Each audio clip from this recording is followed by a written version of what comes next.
Episodio número 6. El podcast va volando, no paramos. Cada semana tenemos invitados top. Hoy es un invitado, aparte de top, especial. Él es historiador, enfocado en la edad moderna. Vamos a hablar de muchas cosas, evidentemente de historia. Vamos a contar anécdotas, vamos a contar un poquito de todo, sus comienzos académicos. Y bueno, cómo ha ido toda su vida hasta llegar al grado en historia, que son muchos años. Antes que nada, muchas gracias por acercarte acá al estudio. Y nada, espero que estés como en casa, que estés cómodo. Y bueno, bienvenido, Mati. Nada, Nico, antes que nada agradecer tu invitación. La verdad que desde el momento que me lo comentaste quise formar parte y bueno, encantado de poder contar un poco cómo ha sido mi experiencia hasta llegar al día de hoy. Muchas gracias a vos por estar. Este podcast es también como un punto de reencuentro, porque hace cuánto que no nos veíamos. Hacía mucho tiempo. Quizás Yo, febrero. yo creo que la última vez que nos vimos, si mal no recuerdo, fue cuando Lucas se casó. Sí, en febrero. En febrero, fue en febrero. Sí, entonces bueno, es un momento también para volver a encontrarte con viejos amigos, actualizarnos y sobre todo conocernos en el lado educativo. Efectivamente. No sé si has visto algún Reels o episodio pasado, pero siempre empiezo con una pregunta que sería la siguiente. Mati, ¿de dónde vienes y cómo fueron tus primeros pasos en el ámbito educativo? Bueno, yo nací en Uruguay. Provengo de familia por parte de mi padre lituana y por parte de mi madre italiana. Mis comienzos en los estudios fueron, hice todo el colegio, lo que es los salesianos. Luego llegué aquí con 14 años. mm, Me metí en el instituto, llegué en marzo del 2008 y en ese mismo 2008 empecé cuarto de la ESO aquí. Y bueno, y a partir de ahí ya hice bachillerato y luego me adentré en lo que fue el grado de historia. Claro, yo tengo muchas preguntas para ti. Ese cambio de país, ¿cómo lo viviste con 13, 14 años, verdad? Sí, los 15 los cumplí aquí. Bueno, yo en especial lo viví de una manera muy intensa y te comento el porqué. Justo ese año que yo me venía, mis padres vinieron antes, vinieron en octubre del 2007. Y, y yo preferí terminar el curso, porque el curso se termina en diciembre, en el otro hemisferio. Ah, ¿cómo sería el curso, el calendario escolar? Digamos, el calendario escolar sería de marzo a diciembre Ok. y tienes enero y febrero de vacaciones. Ah, vale, vale, diferente acá todo. Totalmente, claro. Entonces, claro, en ese tiempo mi abuelo padecía cáncer, le había vuelto después de muchas veces de que lo habían operado y bueno, y estaba en sus últimos días, ¿no?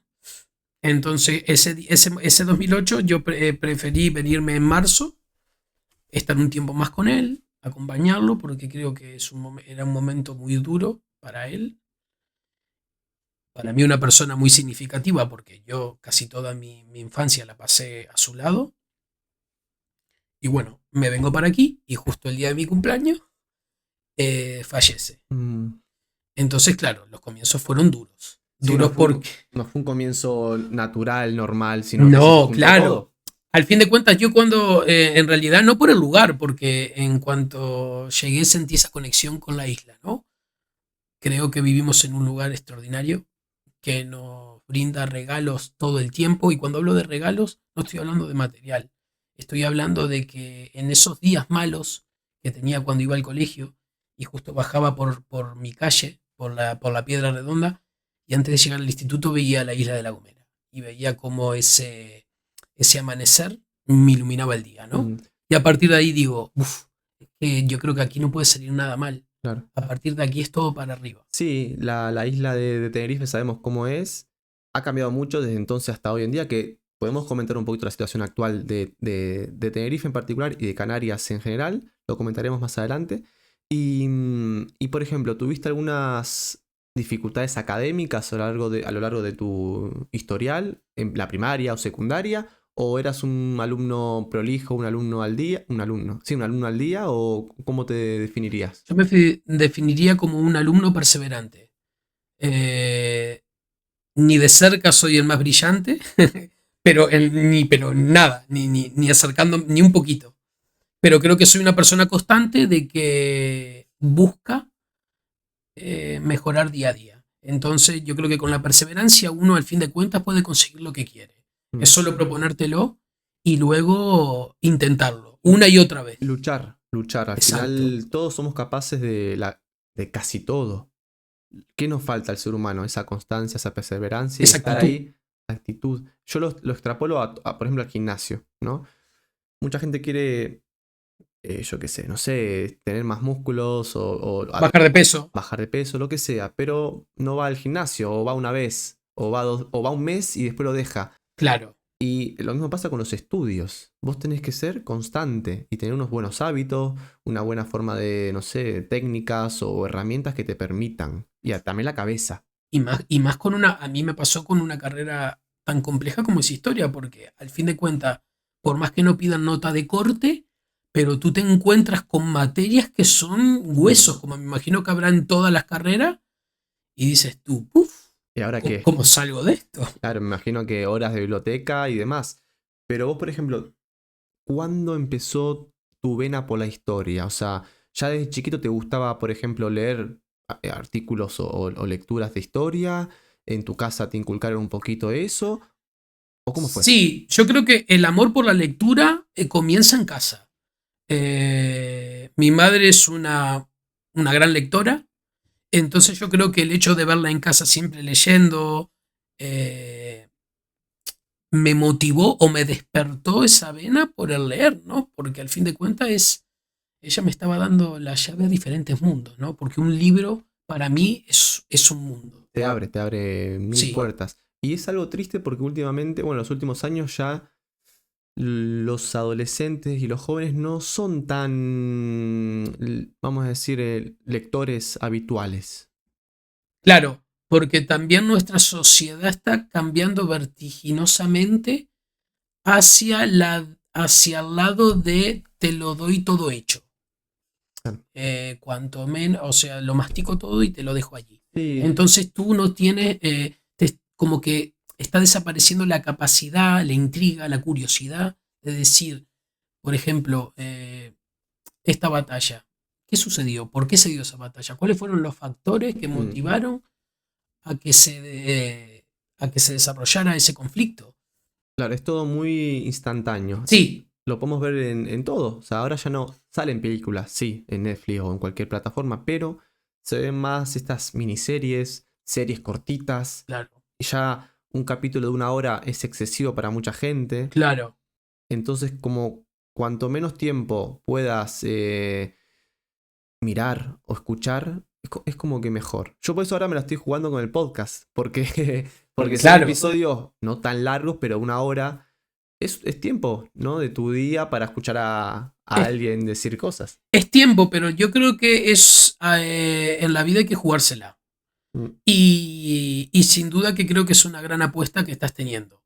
La verdad que me alegra que mis amigos progresen. mm.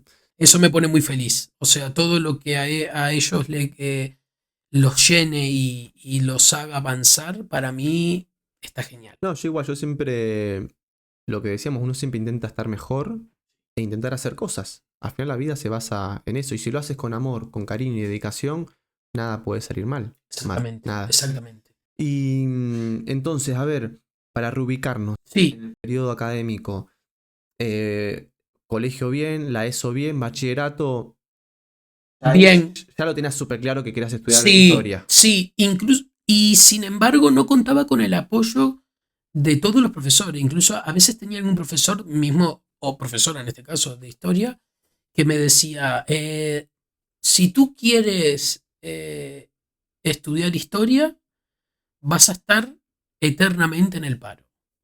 Y claro, y a mí me dejó pensando, digo, pero ¿por qué me dice? Porque a mí me sucedió esto y tal. Mm, Yo creo de que uno tiene que estudiar, Nico, realmente lo que le gusta, porque en eso va a encontrar eh, su amor verdadero.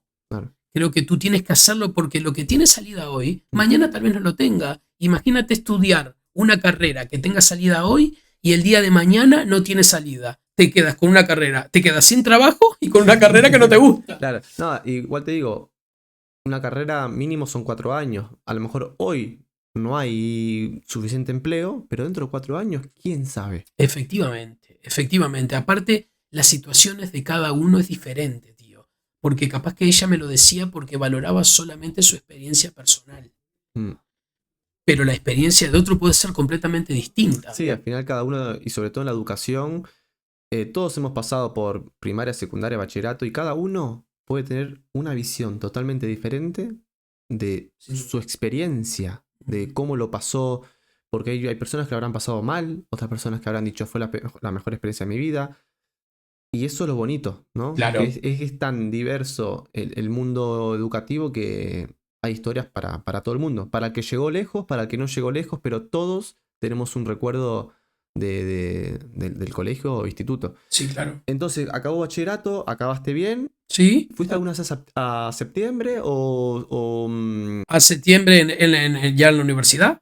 no, por ejemplo, en bachillerato, en la ESO? Sí. Fui más de una vez. ¿Y qué tal? ¿Qué tal esa ¿Y qué experiencia? tal? Y bueno, te pasas el verano estudiando, la verdad que no es muy, no está muy guay, pero bueno, creo que todas esas horas valieron la pena. Mm, Creo que hoy puedo decir de que eso sirvió y de mucho. claro, además a veces cuando uno iba a septiembre, es verdad que era un coñazo porque tenías que en vez de estar el verano en la playa o jugando, estabas estudiando. Pero era ese ratito como de soledad que estabas vos solo, Claro, sin compañeros, sin presión, organizándote un poco el temario claro. y diciendo tengo que sacarlo. Entonces yo creo que eso ya es un síntoma de lucha y decir, bueno, quiero mejorar. Sin duda, Porque es muy fácil decir, bueno, me quedaron 5 y no voy. Eso es lo más fácil. Lo difícil totalmente. es decir, vale, la lié, no estudié, por lo que sea, o por X motivo, Claro. y, O porque y tuve dificultad y no fui capaz de sacarlo en el curso. lo que sea. Y ahí te das cuenta que nunca es tarde. ¿Es mejor el alumno que aprueba todo en junio que el que va a septiembre? Para mí, no. No, yo creo que al fin de cuentas la persona que consigue las metas y sus objetivos en la vida son las personas que insisten. Yo creo que a veces el que es brillante, como sabe que es brillante, a veces va como un poco sobrado. Sí. Entonces, claro, como sabe que se le da bien, a veces se deja estar Mm. y capaz que no saca todo de sí. Sin embargo, el insistente no le queda otra.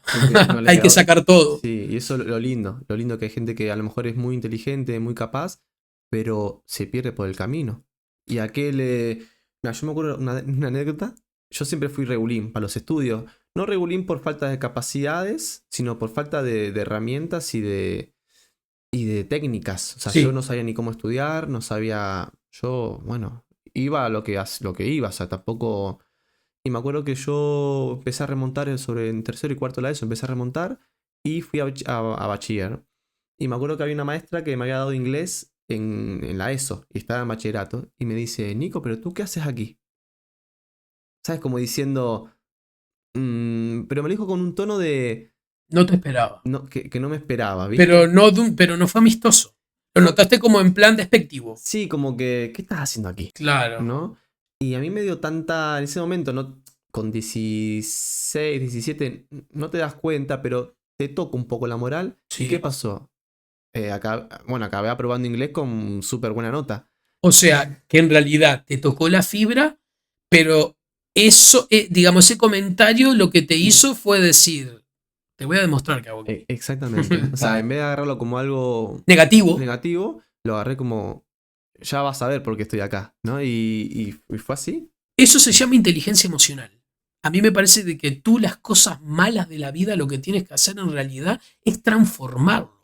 Transformarlo en algo positivo, en algo que te sirva para revertir esa situación. Sí. De eso se trata, creo. Sí, no puedes, uno se puede caer 1000 veces, pero hay que levantarse y hay que mejorar. Claro, ¿Entendés? como dice Mujica, ¿no? Fracasado es aquel que lo deja de intentar. Exactamente. Yo pienso Exactamente. tal cual eso.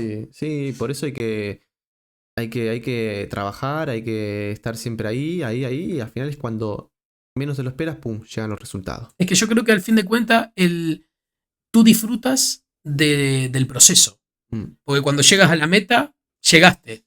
Pero creo que hay que disfrutar del proceso. Sí, lo lindo es eso, que cada paso que des, aunque sea pequeño, un objetivo cortito así o breve, pero disfrutar de eso. Date cuenta una cosa, que una compañera de universidad me comentó una vez, Mati, me arrepiento de no haber disfrutado mi etapa de universidad como tenía que disfrutarla. Me centré tanto en sacarme buenas notas, en ir a todos los exámenes, a probar a la primera, que me olvidé de disfrutar de la etapa de universidad. Mm, Yo creo que puede existir un equilibrio entre disfrutar y estudiar, Sí, pero también en la vida. Simplemente es uno el que lo tiene que buscar. sí, sí, al final la etapa universitaria se pasa rapidísima Súper. y cuanto menos te des cuenta, ya estás haciendo el TFG. Sí, ¿Entendés? totalmente. No, ya estás haciendo el TFM. Claro, Claro, sí. totalmente. Sí, entonces disfrutar, pero también con cabeza. Sí, sin duda. Hay tiempo para todo, para todo. Sin duda. Y después ya nos adentramos en el grado en historia. Para la gente que no sepa qué oportunidades nos da el grado en historia. O sea, como... Bueno, normalmente las personas creen de que solamente como profesor es como te puedes buscar la vida. Pero bueno, también en los ayuntamientos hay áreas como la de patrimonio, donde se requiere la presencia de historiadores, como guías turísticos, también en museos. Interesante. O sea, abarca más de lo que se cree o lo que el común, o sea, del general de las personas cree que tiene de salida. Claro. Sí, que no es solo ¿no? opositar y ya Y está, fuera, ya no, está. no, no. Hay otra. El abanico es más grande. Claro. Pero claro, generalmente también eso depende en el lugar donde estás, ¿no? Puede cambiar, varía, no es lo mismo. Varía. Por ejemplo, aquí en museos no tenemos los mismos museos que puede tener Londres. Claro. Entonces, claro, ahí el abanico se te cierra un poco más. Sí, sí, sí, sí. Y por ejemplo, en la carrera, ¿qué dificultades encontraste? Del 1 al 10, ¿qué dificultad le podemos poner al grado en historia?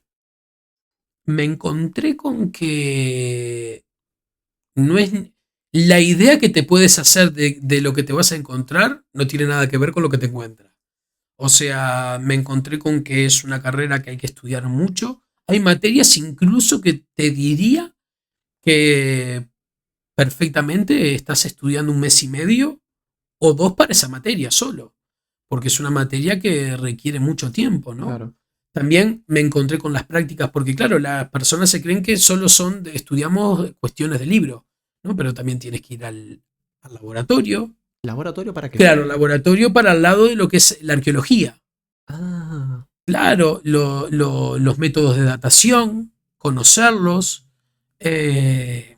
Entonces es más complejo sí, de no lo... es solo libros y... No, no es solamente eso. y texto. No, no, no, no, no, no. Hay mucho más. Claro, sí. ¿Y qué asignaturas vamos a poner un top 3 de asignaturas más complicadas de grado en historia? ¿Cuándo lo acabaste el grado? ¿Cuándo fue El que...? grado, o sea, del 2014 al 2018. Vale. Que bueno, pasaron un par de añitos, pero yo creo que lo tenés todavía en la mente, ¿no? Sí, totalmente. Esas asignaturas complicadas. Sí, yo creo, a ver, las que más no me resultaron complejas para probarlas, pero que sí me requirieron tiempo, creo que fueron las prehistorias, porque cada periodo lo dividíamos en tres. Estaba prehistoria 1, prehistoria 2 y prehistoria de la península ibérica. Ya cuando se divide la asignatura en partes, Porque es súper amplia. está. Claro, date cuenta de que eso todo tuvieron que modificarlo porque antes era la licenciatura. Entonces tuvieron que dividirlo. Y yo creo que las prehistorias y las antiguas son las más complejas. Claro, tenés que dedicarle tiempo. Las modernas te tienen que gustar. A mí me gustaban y bueno, y no me resultaron Sí, tan pesada. tan pesadas. Y por ejemplo, vos tenías que leer mucho, ¿no? Leer Muchísimo. Manuales todo el tiempo. y tenías, ¿cuál era tu método de estudio? O sea, ¿cómo eras? ¿Hacías resúmenes quizá, esquemas o lo leías todo y ya está? Yo creo que el método de estudio es un poco ver por dónde tira el profesor. Interesante. Porque muchas veces tú, por ejemplo, te cuento el caso de Antigua de Roma, de Grecia y Roma. el profesor no quería que tú miraras el manual y te estudiaras, por ejemplo, lo que eran las poleis y se lo pusieras, sino que él más o menos en clase te iba dando como él quería que tú se lo escribieras en el examen. Sí. Entonces, por eso hablo de que también depende mucho de cómo es el profesor y lo que quiere. Sí. Por ejemplo, también recuerdo en Moderna de España que el profesor te daba el temario, o sea, él tenías que asistir a clase, él te lo daba el temario porque cada clase te iba dando un tema. Y luego en el examen te preguntaba un párrafo de todo el temario, pero un párrafo. Entonces, claro, te obligaba que este tema no podías decir, este no lo voy a estudiar. No, lo tenías que estudiar todo. Todo, no, Porque, no había opción. Y los exámenes tipo test no existen. Claro. ¿Cómo es un examen tipo, un examen piloto en el grado de historia? El examen más largo que tuve fue el de Historia de España reciente, que estuve 4 horas y media escribiendo. Uf. Sí. Sin descanso, nada, todo Sin descanso, del tirón. 4 horas y media. Lo que pasa es que el temario era muy amplio, ¿no? Estábamos hablando de que era desde 1900, porque historia reciente, digamos, es desde la Guerra Civil. Vale, que fue en 1936 al 39, la Guerra Civil. O sea, era todo el franquismo, todo el periodo de transición, hasta la época de Aznar. Uf, o sea, claro, son años. Vale, entonces en todo eso él lo dividía, por ejemplo, él te preguntaba política exterior desde el 59 al 2011. Y tenías que contarle todo lo... Entonces, claro. Es muy amplio, ¿no? Sí, que no era de estudiar una semana antes y no. No, una semana... Si estudiabas una semana antes, no ibas. Tenías un 0. Claro. Te lo digo así. O sea, era muy minucioso el examen. Claro, sí, el grado de historia lo que hizo fue ponerte a prueba constantemente, ¿no? Porque son asignaturas que sí te gustaban, pero tenías que dedicarle su tiempo. Ahora, en verdad, estoy aprendiendo mucho más ahora que en ese momento, porque ahora, por ejemplo, cojo un manual o cojo un libro relacionado y más, esto era por aquí, esto claro. o sea, creo que también el oficio del historiador es luego de terminar la carrera, el que se dedica a investigar, se mete en archivos y investiga, pero luego tú te nutres mucho más por tu cuenta. Claro, o sea, armándote una biblioteca. Yo, por ejemplo, soy un apasionado, tengo una biblioteca muy grande de tener manuales, ¿no? Me gusta tener de cada periodo el manual más importante, ¿no? Es como tu herramienta de trabajo. Efectivamente. Si tú por ejemplo, me dices, Mati, quiero que me hables de Mesopotamia. Pues yo voy a mi biblioteca, busco a Mario Liberani, que es el experto en Mesopotamia, en Antiguo Oriente, y bueno, y ahí te puedo hablar perfectamente de Uruk, del reino de Israel, de los fenicios, claro. de toda esa cuestión, ¿no? Sí, que hay historia para rato. O sea, muchísimo. Es interminable, ¿no? O sea, yo creo que no te da la vida para saber todo sobre la historia. Cuanto más leo, menos sé. Tengo esa sensación. Uy, mira qué bonita esa frase. Sí, porque se te juntan más momentos, más... Me surgen más dudas. Me surgen más dudas y creo que esa frase define por completo lo que me pasa. Y por ejemplo, ¿desde cuándo se sabe de la historia? O sea, ¿cuándo empezó la historia? ¿O cómo empezaban a conocer sobre la historia? ¿A través de qué? ¿De qué métodos o de qué...? Yo creo que a partir de que las sociedades empiezan a escribir y a dejar testimonio de lo que vivieron en ese momento es cuando podemos decir que comienza la historia, ¿no? Claro. ¿En qué época podemos hablar de alrededor de...? Y yo creo que, a ver, en la prehistoria más bien lo que dejaban eran grabados en cuevas, sí. en sitios naturales. Yo creo que en Mesopotamia es donde tenemos los primeros vestigios de escritura, si no me equivoco. Y bueno, y ahí es como cuando empezamos con la escritura cuneiforme, a saber un poco de qué se trataba la organización de esas sociedades y cómo funcionaba. Así empezó de lo más básico. Sí. Y por ejemplo, hay momentos de la historia que causan mucha intriga, ¿no? De cómo se hizo o qué pasó o cómo fue todo. Por ejemplo, las pirámides de Egipto, ¿no? O sea, ¿me vas a ir por el lado de que la construyeron ovnis? O sea, ¿O extraterrestres? ¿Cómo ¿Cómo pudo haber sucedido eso? A ver, hay que tener en cuenta una cuestión. Eran sociedades en donde existían los esclavos. Y cuando tú tienes mano de obra barata y esclava, pueden trabajar hasta morir. Y eso se traduce en que o sea, pueden construir lo que tú ordenes. Yo creo que ellos tenían técnicas que les permitían, digamos, mover esos bloques tan grandes que pesaban incluso toneladas. Entonces, a mí me parece de que sí, hay muchas hipótesis. Y hoy en día vemos el canal Historia y prácticamente una nave extraterrestre fue la que lo construyó, pero... Claro. Pero sí que es verdad de que hay muchas ruinas que te hacen replantearte la historia. Porque tú ves una perfección. Que no es normal. Por ejemplo, a mí hay una que se me viene ahora en la mente, Pumapunku, que está en el Perú. Y claro, tú ves, tío, o el mismo Machu Picchu. Tú ves la manera en que cortaban, o sea, los ángulos rectos que hay en la... Y dices tú, yo creo que hoy en día no podemos reproducir algo así tan perfecto. Ya. O sea, entonces, claro, es normal, creo, de que surjan diferentes hipótesis. Y es lógico, ¿no? Es normal. Es normal y no sé, habrá muchas cosas más que se nos van a pasar ahora, pero muchos momentos de la historia que uno dice, ¿es transparente la historia o no? ¿Hay algo detrás de eso o no? Sí, la historia de la humanidad es compleja. Hay que partir de la base de que nosotros somos una civilización nueva, aunque parezca mentira.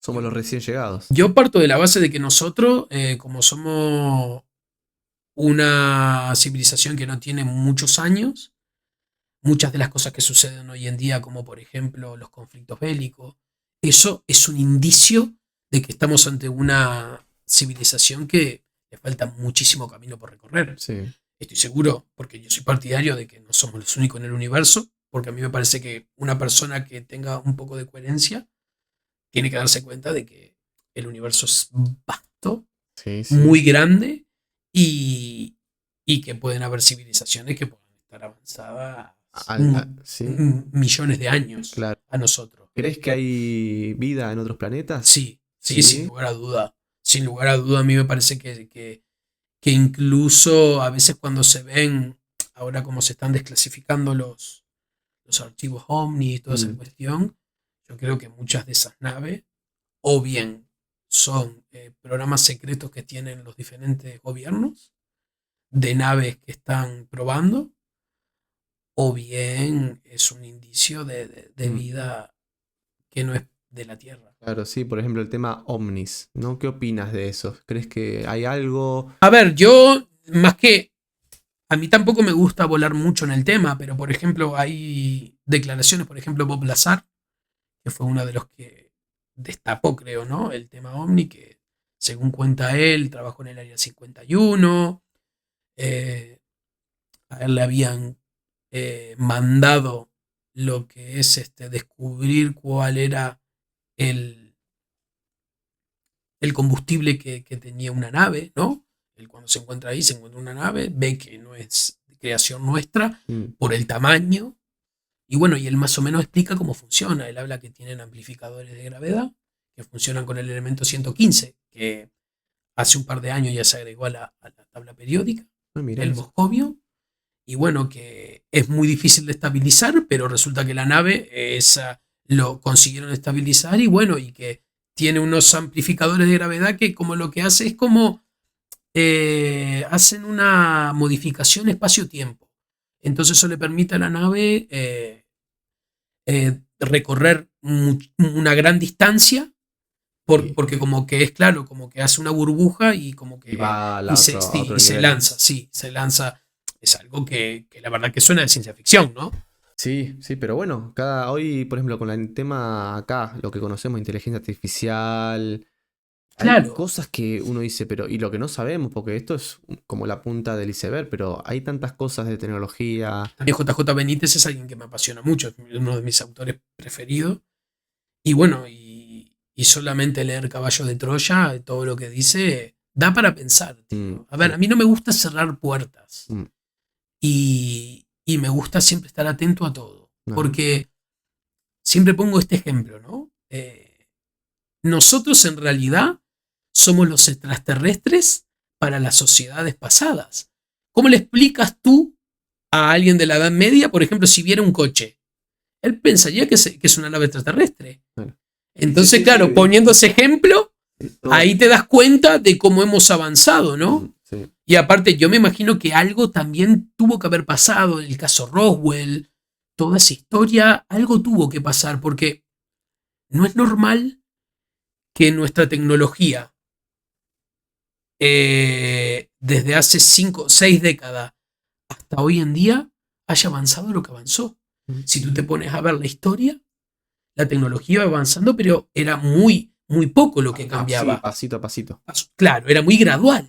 Y sin embargo, aquí, ahora, hoy estamos hablando de inteligencia artificial, imagínate, ¿no? Sí. De un paso gigantesco. Sí, brutal, brutal, porque incluso vos vas a, yo que sé, a un restaurante y a veces te viene como una máquina, que es como un robot, que te trae la comida, Lo vi por primera vez en la laguna, ¿sí? que me trajo la... Y claro, y me quedé un poco de cara, como diciendo... Con eso me da miedo porque se pierde un poco esa... Se pierde la amabilidad del camarero, se pierde esa cercanía. Mm. A mí eso, porque al fin de cuentas es un robot y es muy frío, ¿no? Deja el plato, tú lo recoges Y ya está. y listo, ¿sabes? Sí. Por eso a mí me parece que hay cosas que lo de la inteligencia artificial estoy a favor si aporta, ¿no? Que yo creo que aportará muchísimo. Pero tiene que ser con cuidado. Sí, sí, igual que el chat GPT, ¿no? Que tiene sus beneficios, que te puede ahorrar mucho tiempo a la hora de buscar algo, de crear algo, de que te ayude a hacer algo, pero también tiene su parte mala que si lo usas en exceso, dejas de lado esa parte, ¿no? Del cerebro, de creatividad, no sé, o de mejorar, es como que ya te lo hace y ya está, ¿no? Claro. Sí. Y después te quería hablar un poco de que me dijiste que querías hablar sobre la guerra. Sí. Que es un tema muy complejo, pero bueno. Y muy presente en la sociedad humana desde épocas inmemoriales. Claro, yo te quería preguntar, ¿cuándo empieza la guerra? O sea, ¿cuál en la historia, cuál podría ser el primer episodio de guerra oficial? Porque hay distintos tipos de guerra, ¿no?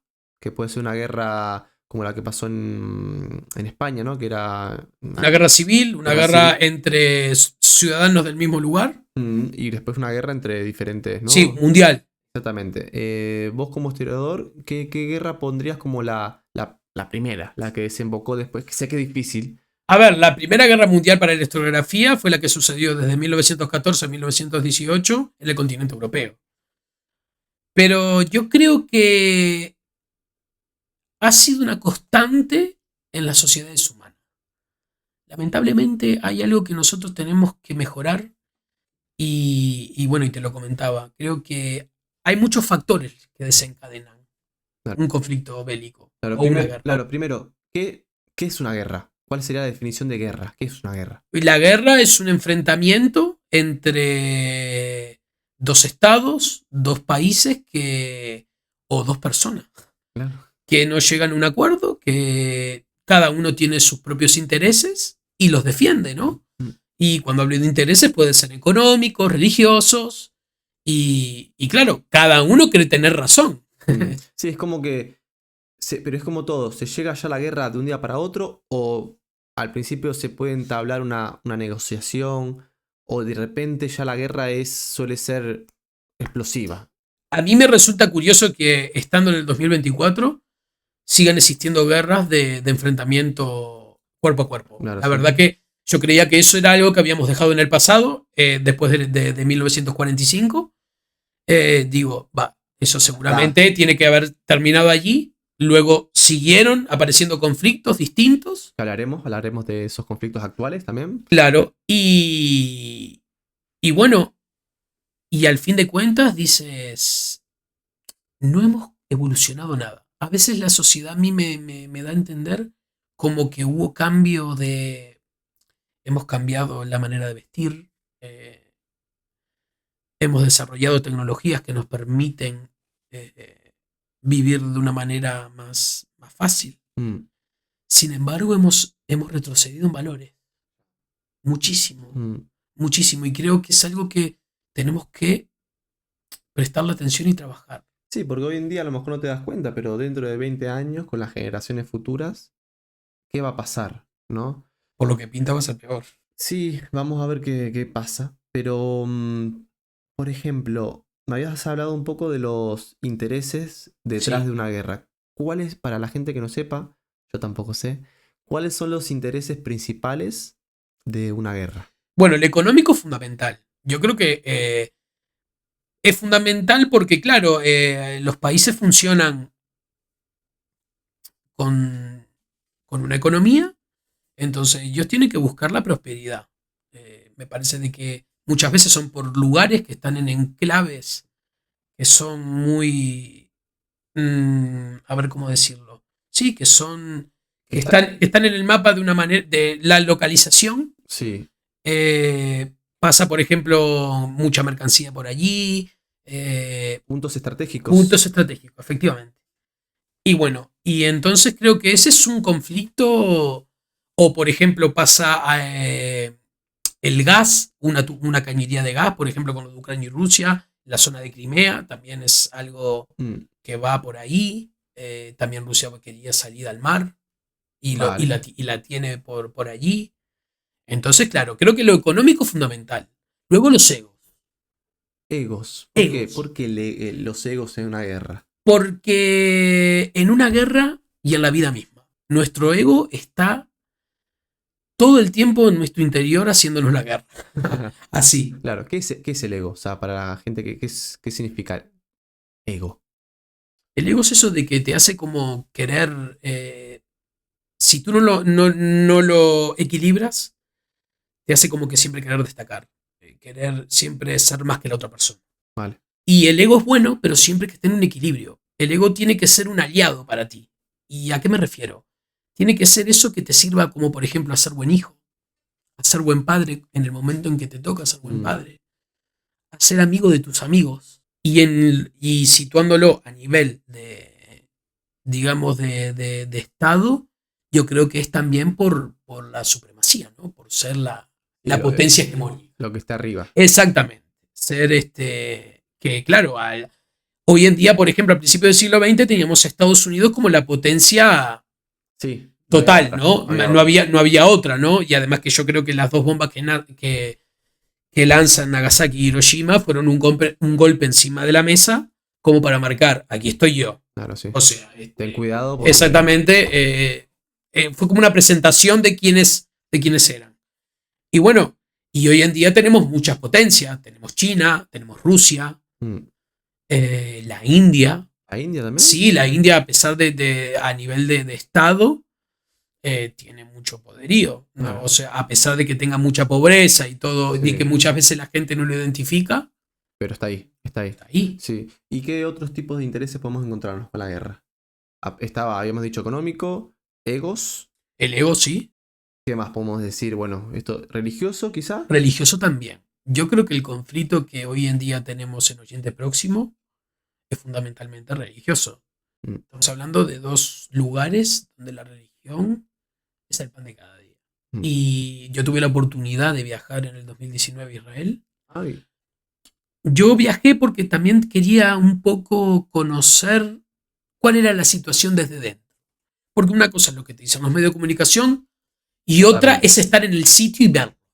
Sí, es verdad que uno lee, pero no hasta qué punto es fiable. Claro. Tenés que estar ahí. Claro, ahí. hasta qué punto no te dicen lo que quieres que escuches. Sí, igual que los números, igual que todo es... Claro, varía mucho. Entonces, digo, el hebreo odia realmente al árabe y me llevé una grata sorpresa. Me llevé a dos poblaciones que estaban integradas entre sí, que incluso muchas judías se casan con árabes, tienen hijos. Interesantes. Sí, totalmente. A mí me sorprendió para bien. Que al fin de cuentas, yo creo que eso va a ser lo único que va a terminar la guerra, el amor. Sí, el amor lo cura todo. Sí, sin duda. Sin duda. Sí. Simplemente tenemos que darle la oportunidad. Claro. ¿Y vos, por ejemplo, crees en una tercera guerra mundial? O sea, ¿qué sería una tercera guerra mundial? no te la imagines como la Segunda y la Primera. Yo creo que ya estamos inversos en la Tercera Guerra Mundial. Estamos ya. Y date cuenta de que hoy en día tenemos el conflicto en Europa con Rusia y Ucrania. Todos los países de la OTAN están apoyando al lado ucraniano y Rusia, bueno, se apoya sola y me imagino que tendrá con China también algo sí, algún arreglo. Sí. Y luego en Oriente Próximo tenemos el conflicto de Gaza, que es un conflicto de que yo creí que era más que iba a ser de meses, pero ya llevamos un año y largo. Y largo. Sí, igual que Ucrania y Rusia, ¿cuánto lleva? ¿Desde 2022? Claro, o sea, algo que empezó. Entonces yo creo que ya estamos inverso. Claro, sí. Por ejemplo, ¿cómo empezó la guerra entre Rusia y Ucrania? ¿Cuál fue el motivo principal? ¿Viene de lejos? ¿Viene de hace poquito? ¿Por qué empezó esa guerra? A ver, yo creo que de que viene de más atrás. Cuando cae el telón de acero en el 91 de la URSS, me parece de que hubieron varios territorios donde quedó población rusa, digamos, que hablaba el idioma, y que bueno, de que como que se entró en el nuevo estado, que se formó después de eso, pero claro, como que se sentían rusos. Vale. Se sentían o no, pero por lo menos tenían la lengua. Entonces ahí ya tenemos una conexión. Exacto. Tener la lengua de un sitio ya conecta. Sí, te hace como un poco de algún modo.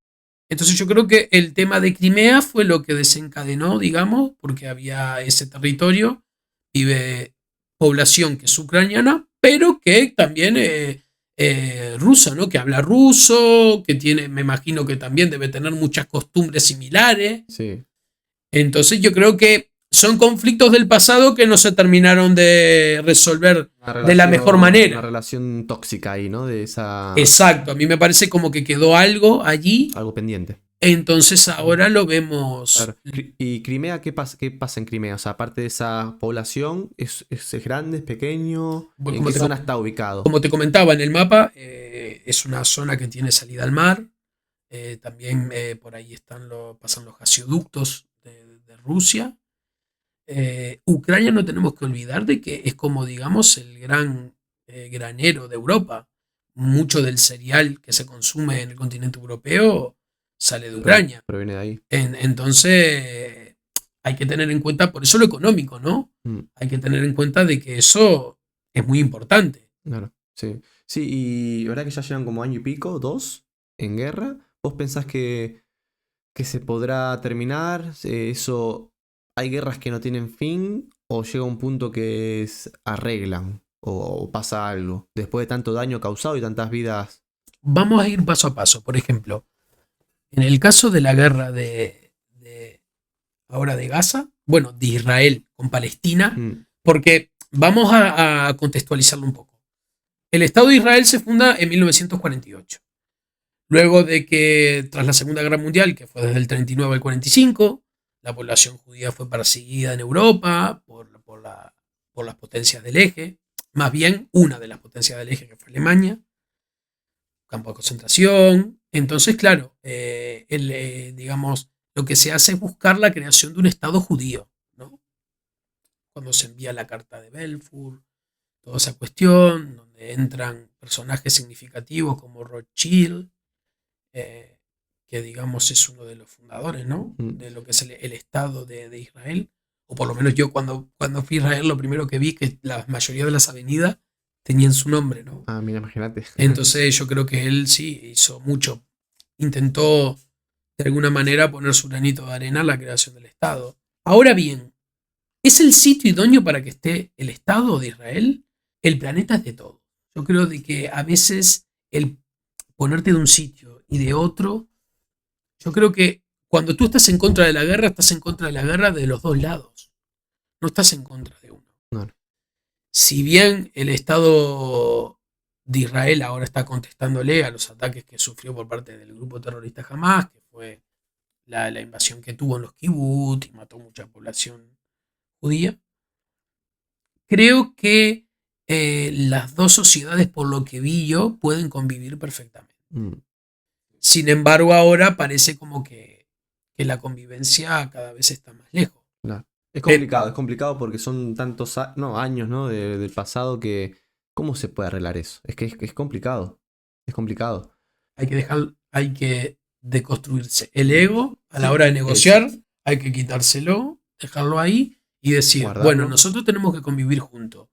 ¿Cómo lo hacemos? ¿Qué hacemos? ¿Qué hacemos? ¿Cómo dividimos el territorio? ¿Cómo? Hay cuestiones que las personas también ignoran y con esto no quiero decir nada. Pero, por ejemplo, yo recuerdo el primer ministro de Palestina se reunió con Hitler y como que él estaba completamente de acuerdo con que hiciera lo que hizo, ¿no? Los persiguiera y todo eso. Hay muchas cuestiones, hay muchos recelos, Claro. hay mucha... La población judía ha sufrido a lo largo del tiempo muchas expulsiones. Claro, por ejemplo, la población judía, como vos decías, ha estado muy perseguida. Muy. ¿Por Y, qué? y desde la Edad Media, porque te diría que de Francia no menos de 4 expulsiones sufrieron. ¿Y por qué? ¿Por qué crees que están en el ojo del huracán? A ver, en ese momento lo entendería por un tema religioso. Porque al fin de cuentas tú, cuando eres rey y tienes un reino, tú quieres buscar elementos coercitivos que te permitan unir una población. Y yo creo que la lengua y la religión en ese momento era fundamental. O sea, si tú lograbas condensar a una población teniendo la misma religión y la misma lengua, podías dominarlo a placer. Lo tenías para vos. Claro. En ese tiempo lo entiendo que podía ser un tema religioso. Luego, cuando ya entramos más en el periodo moderno, por ejemplo, la expulsión de los judíos en 1492 de la península ibérica, ahí me he dado cuenta de que más bien era una lucha de intereses. Es decir, la alta nobleza presionaba mucho a los reyes católicos para que ellos tomaran la decisión, porque ellos no estaban de acuerdo en llevar la expulsión, porque los judíos le aportaban muchísimo. Mucho valor. Mucho valor, no solamente a nivel de cultura, sino a nivel de que estamos hablando que los judíos ocupaban cargos destacados en la corona. Sí, que no era un cualquiera, sino que manejaba poder. Claro, incluso tú luego lo ves, por ejemplo, con Carlos V, ves que sus prestamistas son los Fugger, son banqueros alemanes judíos. Y entonces, claro, estamos hablando de una población que tenía cierto peso. Y claro, estamos en un momento donde hay títulos nobiliarios, donde hay muchas cosas en juego o alrededor que... Eso. Entonces yo creo que la presión de la alta nobleza fue determinante para que los reyes católicos tomaran esa decisión. Claro, sí. Pero que estoy seguro que ellos no, o por lo que he leído en los libros, ellos no estaban del todo de acuerdo. Realmente no querían. Realmente no querían, como tampoco la expulsión de los moriscos. Date cuenta de que la población árabe aportó muchísimo a la península ibérica. Fueron 700 años de la presencia de los árabes, 700. Entonces, y tú lo ves, por ejemplo, hay vestigios a día de hoy. Tú te vas a Granada y vas a la Alhambra. Y es increíble, por decirte un monumento destacado, ¿no? Miles, imagino. Claro. El tema, introdujeron muchos cultivos y como la población árabe, la población judía, muchas obras se tradujeron de Oriente y se trajeron aquí. Son cosas que la gente se olvida, quizá, ¿no? Claro, la acequia, el dominio del agua. Muchas cosas que... Trajeron muchas cosas, o sea, fueron dos culturas que le dieron mucho a Europa. Sí. Y bueno, y lo que te comentaba antes de que empezáramos el podcast, hay una obra que se llama Memorias de un antisemita, de von Risori. Me la recomendó un profesor en la universidad. Y en esa obra él relata lo que es la vida de un ciudadano que nació en el Imperio Austrohúngaro y de cómo el antisemitismo ya existía en Europa. O sea, no fue a principios del siglo XX donde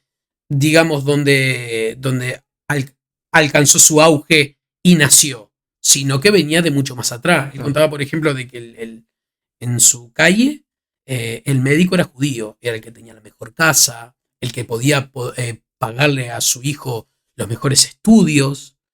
Entonces, quieras o no, nosotros somos personas que tienen envidia. O sea, que tenemos envidia. No nos alegramos de que al otro le vaya... O sea, por ejemplo, lo habrás escuchado muchas veces, ¿no? Pasa uno con un coche ¿A quién le habrá robado? ¿O estará vendiendo droga? Sí, no, dice Nunca puede ser por mérito. por Sí. mérito. Es verdad, también depende de dónde seas, ¿no? Porque dicen que la mentalidad, por ejemplo, del sudamericano o incluso el europeo, pero vamos a decir España, también tiene una mentalidad de algo raro está haciendo. Claro, como que si yo no lo conseguí, el otro lo Sí. tuvo que conseguir de manera turbia. Sí, yo creo que, por ejemplo, en Sudamérica es más por el tema este de que algo raro está haciendo, y en España es como que no te desean el bien, no que piensen raro, sino que te cortan las alas acá. ¿Viste? Siempre querés hacer algo, impedimentos. Claro, ¿Me entendés? Como que la gente dice, no hagas eso, que va a estar, no tiene futuro. no tiene hazlo". futuro, no tiene salida. Como me dijo la profesora, si yo si me hubiese guiado por lo que me dijo esa profesora en concreto, No estaría. no hubiera estudiado historia. Y era algo que a mí me gustaba y me hizo ilusión. Sí, Entonces yo dije, no, voy a estudiarlo. ya está. Hay algo muy común en las personas, es que creemos de que si al otro le va bien, nos va a ir mal a nosotros. Mm. Que al otro le vaya bien, no va a interferir en las cosas buenas que te van a venir a ti en la vida. No, sí, no, es que No tiene nada que ver. No va de la mano, no. Es más, yo creo que si a ti te alegra que tus amigos, que tus seres queridos les vaya genial, o sea, eres una persona más propensa a que te pasen cosas buenas a ti, porque tú estás transmitiendo buena energía. Estás con esa inercia. Hay una frase que decía que vos vas a ser la media de tus amigos más cercanos. La media. ¿Entendés? Si tus amigos estudian una carrera, todos, pues vos vas a estar por ese camino. Si tus amigos están estudiando están trabajando de lo que estudiaron, vos vas a estar por ese camino también. Sin duda. Sí, la verdad que estoy muy de acuerdo. Entonces yo pienso que rodearte de amigos que sean exitosos, ¿me entendés? Que tengan una buena visión de la vida. Y yo me pongo a mirar a mi alrededor y la mayoría de mis amigos más cercanos están bien, estudiaron, están trabajando. Claro. Yo qué sé. Cumplieron sus objetivos, sus metas. Sí, y van a mejor. Y van a más. ¿Me entendés? Pero si vos tenés amigos que a lo mejor todos los días tienen problemas, que no están estudiando nada, no trabajan, vos te vas a intoxicar, entre comillas, de ese estilo de vida. O no, pero lo más normal es que no te exijas, sino que, bueno, lo naturalizás. El hecho de no estar trabajando de lo que estudiaste o cualquier cosa. Bueno, ahí creo que te has metido en un campo muy interesante. Yo creo que al fin de cuentas nosotros somos fruto de lo que vemos en casa y luego de las relaciones que vamos adquiriendo a lo largo de nuestra vida. Sin lugar a duda que las amistades son importantísimas. Sí. Yo siempre cuento esto con Lucas, por ejemplo. Un saludo a Luca. Un saludo a Luqui, que nos está viendo desde... O escuchando desde Dubái, ¿no? Desde Doha. Desde Doha, él Desde está en Doha, Doha, sí. es verdad. Claro. Así que espero que nos estés escuchando. Y bueno, y claro, yo el hecho de... Yo no era muy de ir a la biblioteca. No lo tenía asimilado como... O sea, yo leía y tal, pero todo en casa. Y cuando él empezó a ir, yo empecé a ir. Claro, lo acompañaba. Y ahí creo que es cuando realmente le fui cogiendo el gustito al tema del estudio. Creo que él fue una persona que... ¿Sin darse cuenta él? Indirectamente me lo estaba inculcando. La verdad que sí. Es que son esos hábitos.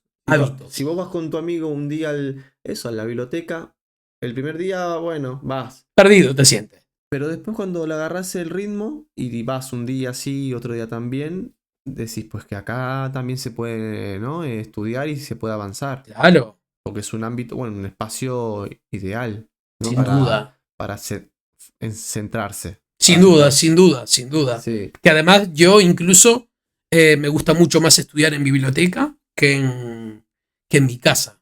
Sí. Porque creo que es eso, la atmósfera es más propicia para... Sí, para focalizarte. Para focalizarme y poder... Sí, y qué importante, ¿no? Las amistades, la familia también, porque la familia te puede tocar, una familia buena, ¿no? Que te quiera mucho, que te apoye en tus proyectos y todo, pero también te puede tocar una familia que... Desestructurada, por completo. No sé si es desestructurada, pero que a lo mejor no te apoye, que a lo mejor no te dé esa palmadita de decir, venga, tú puedes, sino que bueno, que te deja un poco por... Libre albedrío. Sí. Sí, que yo creo que lamentablemente ahora estamos viviendo muchos casos así.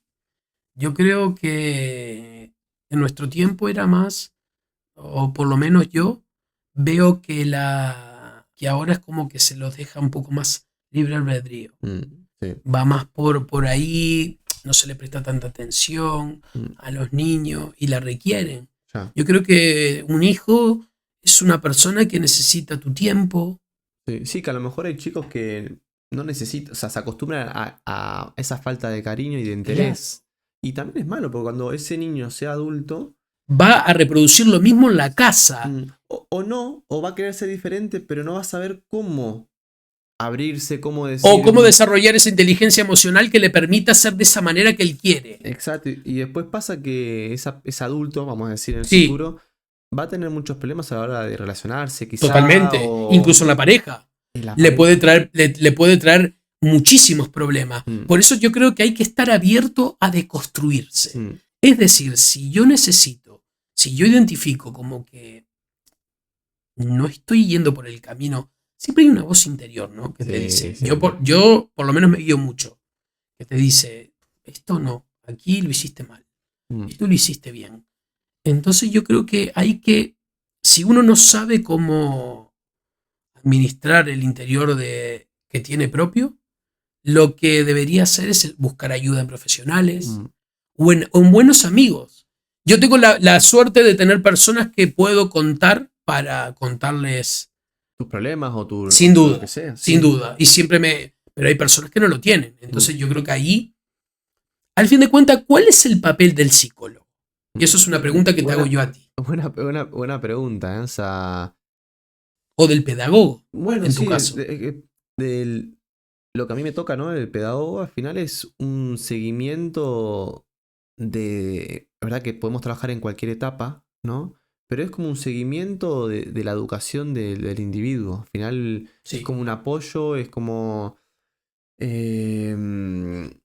no solo por la parte académica, sino también personal, ¿no? Porque al final es verdad que la figura del pedagogo hace años atrás no estaba tan visible o no tenía tanta importancia. Por suerte, hoy en día pues se ve un poquito mejor esa figura del pedagogo como bueno, tiene más importancia en los centros. O sea, se le ha dado el papel, se le ha dado el lugar que merecía.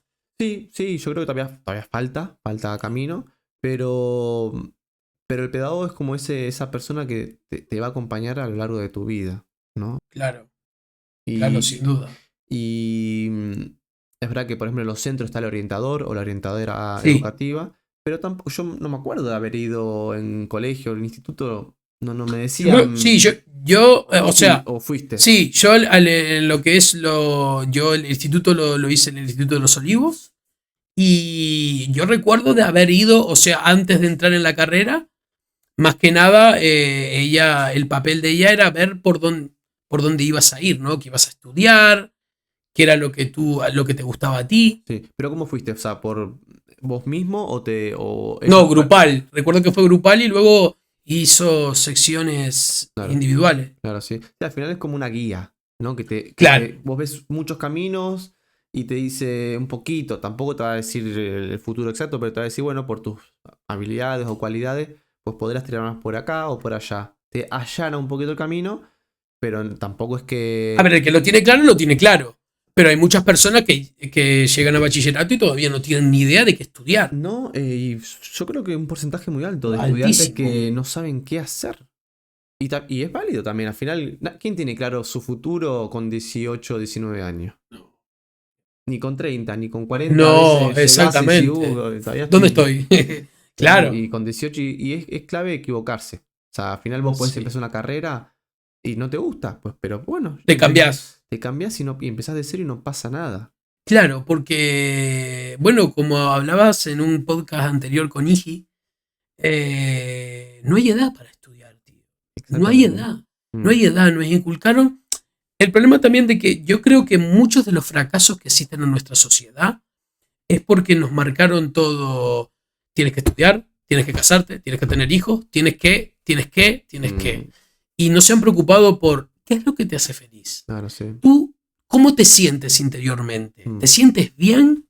Sí. Creo que desde hace un tiempo hasta ahora se le está prestando mucho más atención a eso, a lo que queremos y lo que sentimos. Sí, a los sentimientos, ¿no? Porque sí, para salir de fiesta, no, hacer cualquier cosa, sí, pero para preguntarte cómo estás, cómo te fue el día, necesitas algo, ¿Eres feliz? ¿eres feliz? Porque esa pregunta, Esa pregunta es para responderla con calma. totalmente, porque es muy profunda. Porque ¿qué es ser feliz para vos, Mati? ¿Qué es ser feliz? A ver, yo creo que la felicidad al 100% no existe. Yo desde hace un tiempo hasta ahora, lo que persigo, Nico, es el equilibrio. Yo creo que el equilibrio es lo que más se acerca a la felicidad. Sí, yo pienso que tenés que hacer cosas que te hagan feliz, Que te llenen el alma. que te llenen, sí. Sí, O sea, en cualquier ámbito, o sea, incluso querés dormir porque la siesta es un momento de 3 horas de siesta. Si te hace no feliz, te sientas mal por eso, ¿no? exactamente. En cualquier ámbito podés buscar la felicidad, en el trabajo, con la familia, con los amigos, uno estando solo, También. viendo una serie en Netflix. O sea, tenés que hacer cosas que a vos te sumen y te hagan feliz. La soledad elegida es muy buena y creo que muchas personas no lo han experimentado. O tienen miedo también a estar Tienen solos. miedo, pero es necesaria para reencontrarte contigo mismo y saber qué es lo que quieres. Mm, Creo que es fundamental. mm. Sí, también la mente es muy caprichosa, ¿no? Vamos a tocar el tema, por ejemplo, de cuando tenés una pareja, estás en pareja ¿Sí? y uno se obsesiona, ¿no? A veces como que es tu mundo esa persona. No, Y dejas de lado a a todos. todos. Y al final eso, cuando pasa la ruptura, lo que sea, como que se te cae el mundo encima. Claro, te sientes morir. Mm, A mí me parece que a ver, la idea que yo tengo de pareja, a mí me parece de que es una compañera de vida. Tú no vas ni adelante ni detrás. mm, Tú vas al lado, de la mano. mm. Tienes que, Equipo. tienes que ser ese compañero, digamos, que la motiva a hacer las cosas que ella quiere hacer. O si tiene metas, objetivos que los tendrá, Mm, que lo ayude a conseguir. Eso me parece que tiene que ser una pareja. Y tiene que ser algo de a dos. sí. Porque muchas veces yo creo que lo que hay en una pareja, sí, en muchas ocasiones, creo de que no se complementan. Porque si bien no tienen que ser gemelos, tiene que haber la misma conexión, la misma sintonía. Mm. Hay muchas parejas que tú dices, joder, no hay sintonía ninguna. No pegan. No pegan. No pegan. Y lo ves desde fuera, pero desde Y, lo dentro- ve y desde dentro, yo me imagino que también lo tienen que sentir, pero como que se acostumbran a la zona de confort. Mm, A las personas les cuesta salir de la zona de confort, le tienen miedo mm. a salir de la zona de confort. Y tal vez, por no salir de la zona de confort, te estás perdiendo de algo que es mejor para tu vida. Sí. Estás perdiendo, capaz que por estar con alguien, estás perdiendo tiempo de llegar en el momento oportuno a la persona que está en tu misma Claro. sintonía. Sí, no, igual te digo, no es lo mismo tener una pareja con 18, 19 años, que es más explosivo, más Total, fuego, total. que con 30, que uno ya busca otro Estabilidad. tipo de estabilidad, tranquilidad y paz. Punto. Punto. Y que sume, porque vos ya con 30, pues bueno, podés tener tu trabajo, tu independencia, Sí, tus cosas, y lo que buscas, como vos bien dijiste, pues esa persona que te acompañe, que esté ahí y que te llene, ¿no? claro, sin duda. Sí. Pero tiene que ser recíproco, porque estar con alguien por estar es algo que lo veo absurdo. Sí. O sea, por decir tengo pareja. No, yo en realidad me siento orgulloso de estar solo y me siento bien por estar solo. En realidad yo creo que el amor es algo que llega a tu vida en el momento que tiene que llegar. Sí. Un error muy común. Lo buscan. Eso no se busca. Llega en el momento que menos lo esperas. Yo tengo una teoría que cuanto más enfocado estés en ti, te va a llegar. O sea, no tenés que estar buscándolo como desesperado porque es peor. Porque, ¿sabes por qué pasa eso, Nico? Lo inconscientemente lo atraes. Exactamente. Tú Sí. atraes lo que eres. Y digamos, muchas veces cuando estamos en momentos de vibrar bajo, de que nos sentimos, atraemos personas que también están vibrando en ese nivel. Y eso es malo. Por eso es fundamental vibrar alto. Sí. Hacer cosas saludables y positivas para ti. Exacto, exacto. Cosas que tenías pendientes. Sí. que en su momento no lo pudiste hacer y que aprovechar el tiempo, porque cada día Sí. es una oportunidad para crecer como persona e individualmente. Sí, por ejemplo, yo, bueno, he visto que vos estás ahora con el tema del baile. Del baile. Era algo pendiente que Era tenía. algo pendiente porque vos qué pensabas antes de estar en baile. O sea, Pensaba que era el hermano de Pinocho. Totalmente. Sí, la verdad es que no. Era algo que no había experimentado, ahora hablando en serio. Sí. Y era una asignatura que tenía pendiente, porque a mí, o sea, siempre, como tú lo sabes, el canto, sí, siempre estuve cercano, estuve 5 años en la escuela de música de ADG. Eso siempre estuvo en mi vida muy latente. Pero el tema del baile no. Y era algo que tenía pendiente. Claro, y digo, sí. lo tengo que hacer porque no solamente para quitarme la espina, sino para incursionar en ese mundo. Claro, sí, yo me acuerdo cuando salimos de fiesta que vos no bailabas mucho. No bailaban, un pero poquito, pero no tenías esa... no tenía, no. Ahora, por ejemplo, cuando voy a un sitio, voy seguro. Sí. Como por ejemplo, como sé bailar, también te da... El baile, te diré una cosa, Nico, es una terapia increíble. Yo lo estuve pensando, yo quería apuntarme, aunque sea ir a un par de clases, porque a mí me gusta bailar, pero tampoco me he metido de lleno a clases ni nada, y es algo que también me gustaría... Te da seguridad. ¿Qué te da el baile? El baile te da seguridad, te da confianza en sí mismo. Si tienes la suerte de encajar en un grupo que es unido, de ahí salen muchísimas cosas. Es un ámbito social. Es un Total. Conoces un montón de gente extraordinaria. Yo la verdad que la experiencia hasta ahora es muy positiva. Sí, yo te veo a tope. Sí, totalmente. Incluso en mi cumpleaños fueron muchos de los que ahora están en baile. Es un ambiente sano, que todo el mundo va a lo que va. Claro, porque vas a bailar. A mí claro, el miedo mío era de que, esto será como ir de fiesta, será como... Entonces a mí, yo nunca fui muy salidor. Tú recordarás que no era de los que más salía. No. Yo era más bien de los que... Pasaban lista y vos a lo mejor días que sí, días que no. Claro, pero no estaba fijo. No. Entonces, claro, a mí no era algo que me volviera loco. Yo más bien salía para estar con ustedes. O sea, era más bien por estar con mis amigos que por otra cosa. Claro. Bueno, Will Smith contó una anécdota muy linda que era salir de la zona de confort y ellos estaban una noche de fiesta y estaban bromeando, no, vamos a tirarnos de caída libre desde un helicóptero y él, al final fue cierto, al día siguiente fueron a tirarse y todo y él esa noche la pasó fatal pensando en ese momento, ¿no? De me voy a tirar de un helicóptero al vacío. Era tanto el terror y el miedo que tenía que no fue la peor noche de su vida. Y al día siguiente lo mismo. Por la mañana preocupado, le dolía la barriga, todo porque no era salir de la zona de confort. Claro. ¿Y qué pasó cuando ya estaba con la puerta abierta del helicóptero y ya veía todo el precipicio? Fue ese momento cuando lo tiraron, cuando se tiró, que el miedo desapareció. Y todo ese tiempo que él estuvo preocupado, que él estuvo mal, que él estuvo pensando en ese terrible momento, al final fue uno de los mejores momentos de su vida. Yo cuando te comentaba antes de lo que yo busco es el equilibrio, yo creo que muchas personas que no se encuentran bien, porque en la zona de confort también se puede estar bien.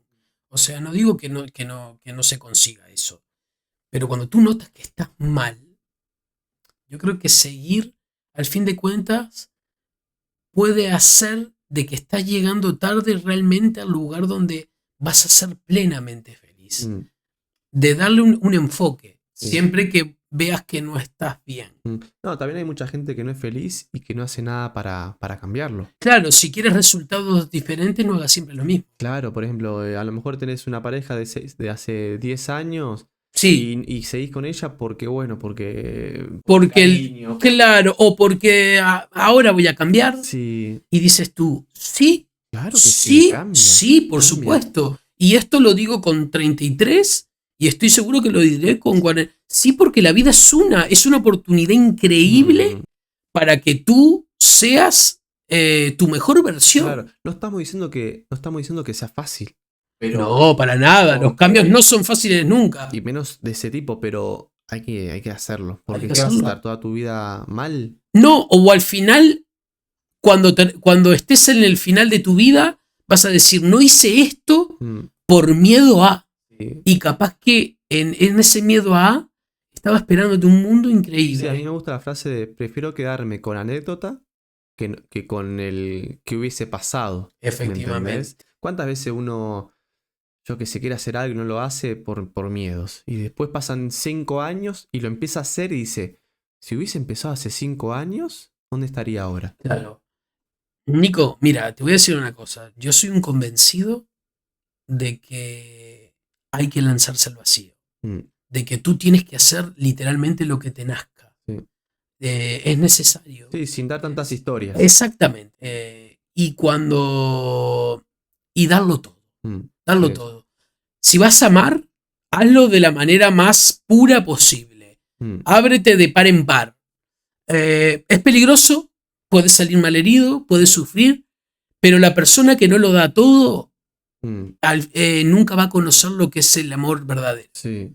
Porque puede ser que una vez no te salga, puede ser que otra vez no te salga, pero alguna vez va a salir. Sí.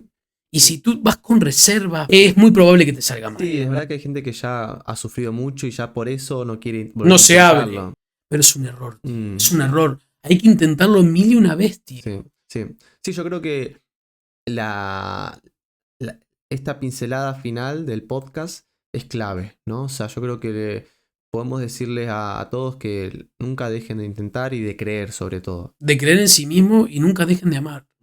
Amar es fundamental. Sí. Yo creo que en el universo, si hay algo que puedo tener claro de que existe, es de que está hecho con amor. Sí, sí, total. Si hay amor, si haces las cosas con amor es... Y yo creo que el universo está hecho con amor, porque tú ves los atardeceres, tú ves los amaneceres, tú ves los regalos que nos hace la propia naturaleza, y eso solo se puede hacer con amor. Sí, sí, total, total. Mati, mirá, ha sido un episodio muy, muy chulo. Hablamos de todo. De todo. Es increíble que nos Sí. dio para hablar de distintos temas. Sí, de todo. Al final acabamos hablando de relaciones, de zona de confort, cosas que no estaban en el guión. En el guión. Y eso es lo lindo de este podcast. Nada, te agradezco que, bueno, que estés por acá. Si la gente que ha llegado hasta acá, gracias también por aguantarnos. Totalmente, por estar pendiente. Sí, y nada, Mati, gracias por todo. Si veo que a la gente le gusta, podemos hacer una segunda parte. Sí, yo estoy abierto a poder hacer una segunda parte porque la verdad que me he sentido muy cómodo. Creo que hemos hablado de todo porque dejamos fluir y las cosas cuando fluyen y cuando tú ves que la otra persona es recíproca, sale de esta forma. Sale natural. Y lo que yo quería con todos los podcasts, o sea, con todos los episodios es que la gente venga tranquila. Sin presiones, sin miedo, sin nada. Hablar de todo y que sí, tener un pequeño guión, pero que al final lo importante es que hablemos tranquilamente porque eso es lo que vamos a transmitir. Claro. Naturalidad. Claro, pedagógicamente hablando. Pedagógicamente hablando, sí. Y nada, Mati, gracias por todo y... A ti, Nico. Y nada. Gracias.